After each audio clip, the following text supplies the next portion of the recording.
This is gonna be a quick video about 2 Corinthians 10, 5 through 7. Well, I'm just gonna really be talking about verse 5. This is how I'm gonna be showing you that this was a plan. This book was a plan to destroy everything that did not believe in God and Christ. It says right here, casting down imaginations. Now, there are some imaginations that do need to be cast down. Like, you have, I've seen something on the internet where they trying to make men have babies. See, now to me, that's foolishness. That's not necessary. That's going against nature. It's obvious that there's two sexes, and that's how it was meant to be. But something on this planet despises nature or how things were made. So it's saying that we're going to change the function and format of nature.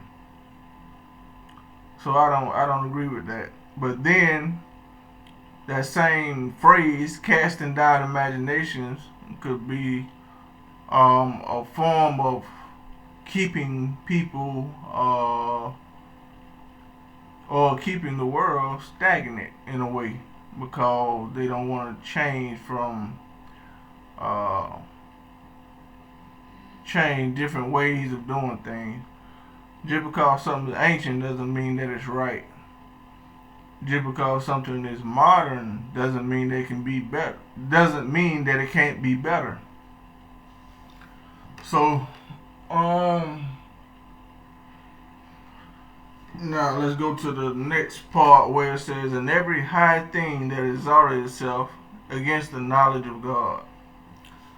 Now, when it says every high thing that exalted itself, now that's when you go back to things like so-called totem poles and obelisks being destroyed by different Christian sects and Christian factions and royal families, or whatever you may armies and stuff like that. So in the Old Testament it said cut down their groves and their high mountains and stuff like that. So that's just destruction of the land and property of other people. That's what that is. Exalted itself against the knowledge of God. Now, first, I don't know what the knowledge of God is, whatever that is. I guess they're talking about the Bible or whatever, but they would have to specify what the knowledge of God is. I guess they're just talking about the Bible or how they operate and do things in a religious outlook. So, and now listen to the next part. This is the part that gets me. And bringing into captivity. I hate that word. That's a very negative word. Captivity of anything. Every thought to the obedience of Christ. So that means, I guess they're talking about when they're saying every thought to the obedience of Christ, that means the thoughts of man, people, to the obedience of Christ. So that means we're going to conquer your mind and your thoughts and your beliefs. We're going to destroy your thoughts and your own beliefs, and we're going to put you into the obedience of Christ, whatever that is. Right?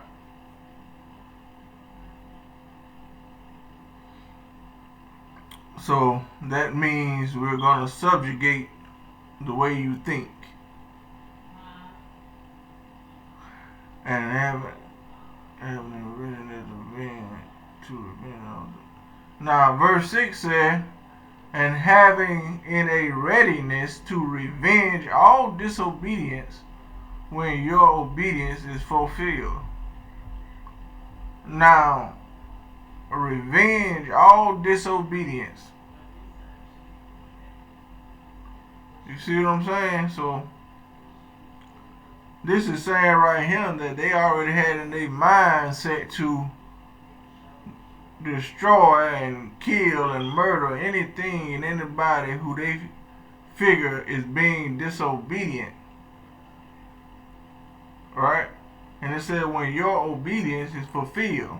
So when you do what we say, or